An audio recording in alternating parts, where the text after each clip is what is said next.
Hello and welcome to another Uniko video with me, Bev, the owner and designer of all things Uniko. So this past week and previously I've been asked how I achieve a multicolour look to these background blocks. For instance, this one is background blocks raised, and it has this beautiful ray design coming out from the corner. And on a previous sample that I've got on my boards that I take to the shows with me, I've done the rays in a rainbow colour, and the question I received this week was how I achieved that. Now, I kind of explained in my response in writing to the question, but I feel I am a much more visual person, and it's easier to explain in a video, so I thought I would do a quick video showing how I achieve this look. So what you want is your stamping platform. I highly recommend them. They are obviously, sometimes they can be a little bit pricier when it comes to tools, but it is something that I use a lot. I invested in the Misty version, which was the first that came out. I've just put some temporary adhesive on my piece of cardstock here. I know you get magnets inside the stamping platforms, but I also like to put a bit of adhesive on the back of my card as well, just to try and keep it in place a little bit more. And I always secure mine in a corner. And then what we're going to do is just place your block wherever you would like it on your card. I'm going to keep mine fairly central for the purposes of this. I am just eyeballing it, and then you close it down to secure your block. I'm going to place my magnets just at the top and the bottom. Now I've decided to go for just a two colour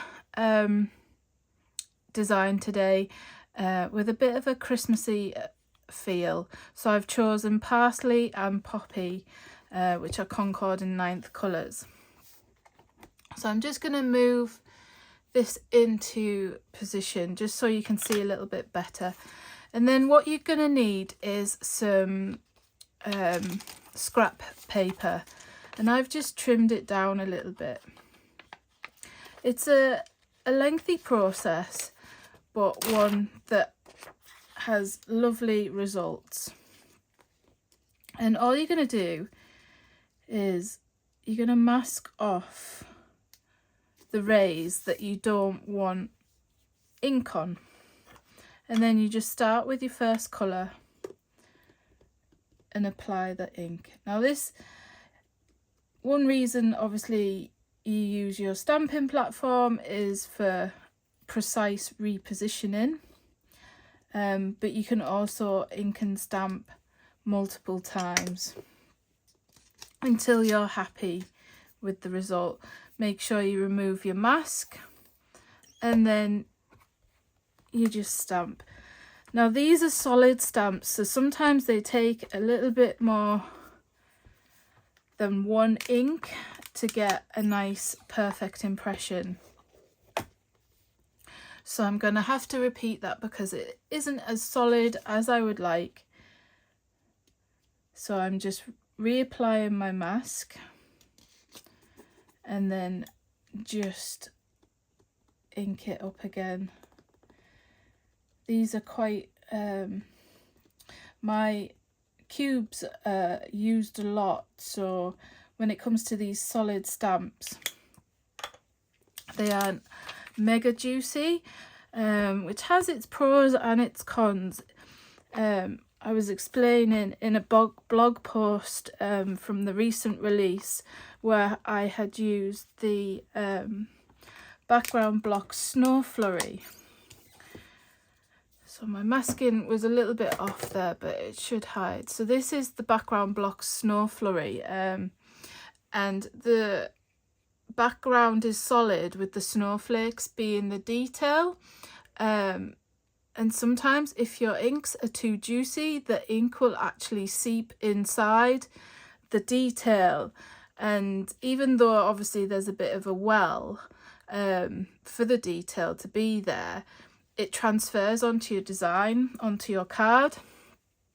So sometimes not having overly juicy inks actually helps prevent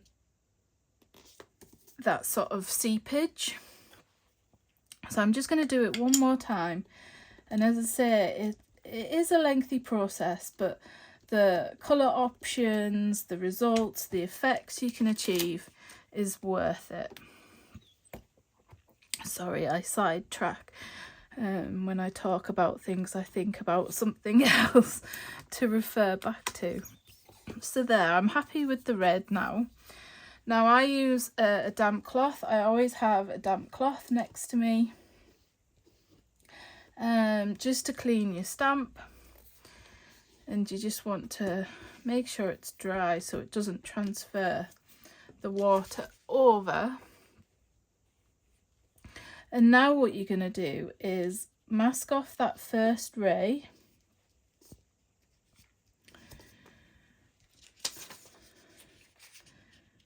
And then mask off the others.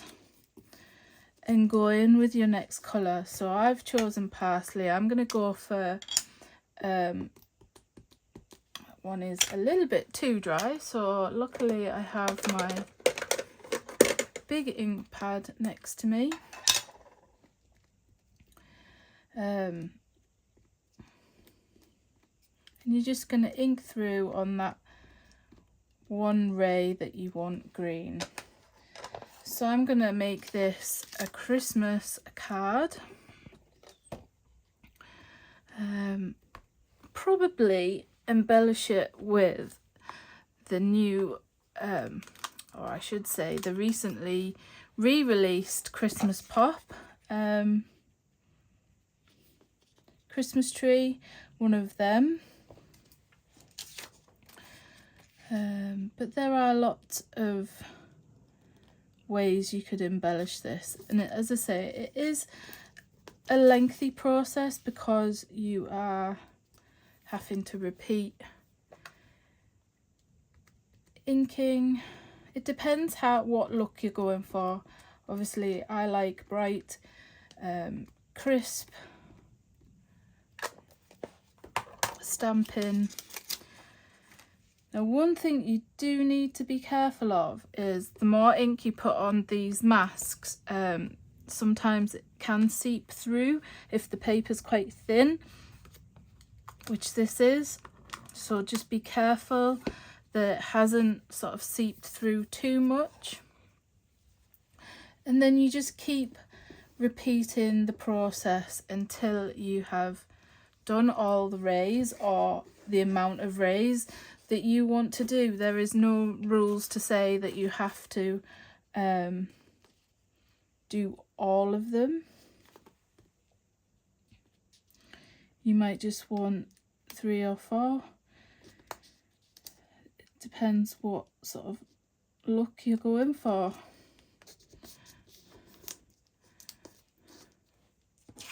So I'm just turning my masking paper around, and then we'll go back in with the poppy. I'm going to reach for my larger ink pad for the poppy colour as well. Just it's a little bit quicker. And remove your mask.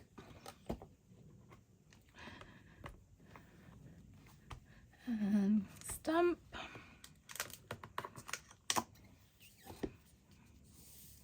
These stamps can get quite sticky sometimes, so I was just holding down the edge of my card just being careful, because I've done it so many times where I have a bit of ink on my finger and then it transfers to my card, which is, for a clean and simple card maker, can often be frustrating. You get that fingerprint smudge. I think we can all probably hold our hands up to that. The ink is just transferred to the bottom of that ray. Obviously I'm going fairly quickly here because I don't want to bore you too much. But you can see here how the look is coming together, and I have to say I will try and dig out, because I will share this card on social media. I'll try and dig out the original photo of the card that caught the customer's eye, and why they purchased black background blocks rays. It is a fun one. I think I originally released it to go with the Sunshine and Rainbows, the Rainbows set, but as you can see, it has so many different uses and potential. It is one of my favorites that I haven't used for a while, so it's nice to get it back out again. Hopefully you are getting a good look, a good view of this in the camera shot. I've rearranged my desk recently. The colours just gone on the red there a little bit, but we can always hide these little things. This green seems to be seeping through the paper a little bit more than the red, but we can go back and fix that a little bit by stamping that red line a little bit more if needed.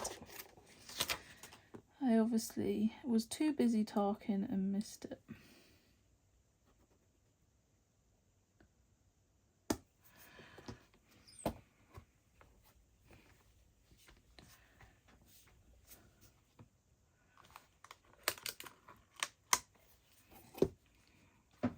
There we go.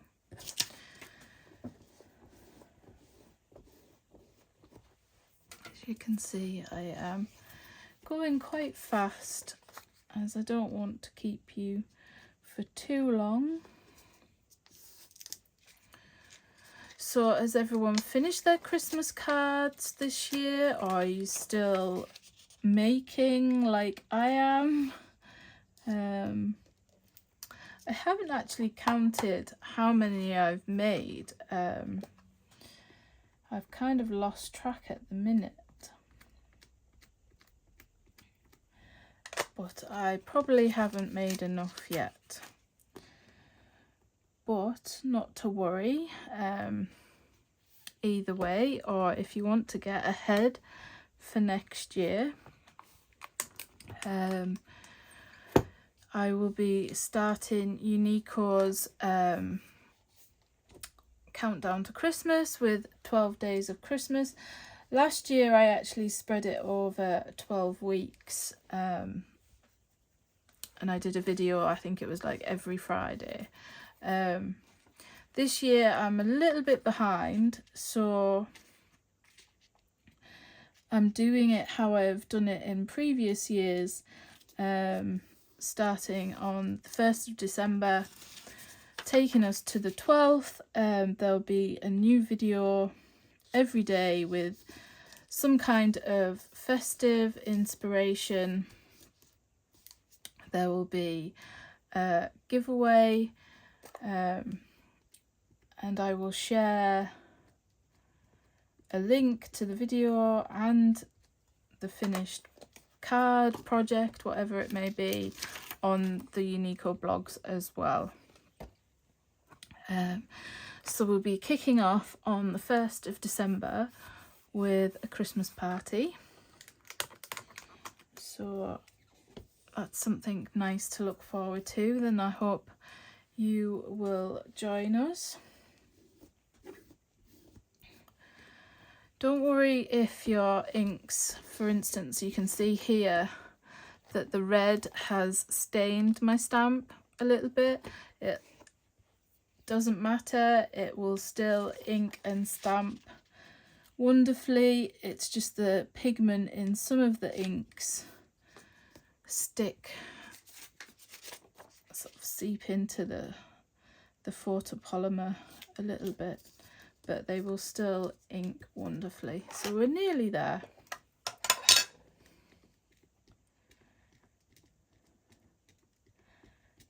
I think this looks just as good in this duo of colours as it does in rainbow. Just checking you can still see okay. So this week I have been prepping for Uniko's final stamping retreat on Sunday. This is the last one of 2024. The next one will be in February 2025, and I just need to see what date. But it'll be a good one. They are all good ones, but it'll be around Uniko's birthday time, and I always try and make Uniko's birthdays and releases a little bit more special. There's just something about February that I like to make that workshop a little bit different and a little bit special. So I'll be announcing the date soon and opening up for booking on the website. Spaces are limited. I like to try and I like to have as many people as possible, but also keep it intimate, so I can spend time with each of you if there's something that you want help with. And it's just a nice crafty get together. So I've been organising and adding the finishing touches to the one on Sunday. And I've also been designing some products that are coming out early next year. I'm not as advanced as some of these larger craft companies. As I say, I design everything myself. So for me, it is fitting designing in between everything else that I'm doing. And it's also finding inspiration as well. I don't buy anything off the rack, any designs. I don't license anything. Everything's designed by myself. So sometimes inspiration hits and I have to go with it. Like this week, inspiration has hit and I've got 2 new stencil designs coming out early next year. There's a third that has already been designed and the ladies on Sunday will get to play with, and it's also their little free gift. You get at the workshops, I always do a free gift as part of the price, so they will receive that on Sunday, and that one will be releasing at the same time as the other 2 that I've been designing this week. I've designed a new sentiment stamp set as well, that goes with mainly one of the stencils, but it has lots of other uses as well. So there is the finished, and that is how I achieve the multicolour look. Obviously I have done it a little bit quicker than I normally would, and some of the green has seeped through a little bit. I haven't cleaned the stamp off if it's seeped through like this thin paper I've used to mask, but that is how you achieve the multicolour look. And there's various stamps. So there's the background blocks raised that this multicolour look looks fabulous in, but you could also use the horizontal stripe, is a good one that looks fabulous in multicolours. And I was thinking as well that the Christmas tree, this one from Christmas Pop, would also look fabulous in multicolours as well. And I might do it in shades of grey to stamp the tree, and then sort of add it as an embellishment on my Christmas card here. But I won't keep you too long today. I hope you found this video helpful. As I say, I've got more videos coming 1st of December. I hope to squeeze in a few more before then. But thank you for joining me today, and see you again soon. Bye for now.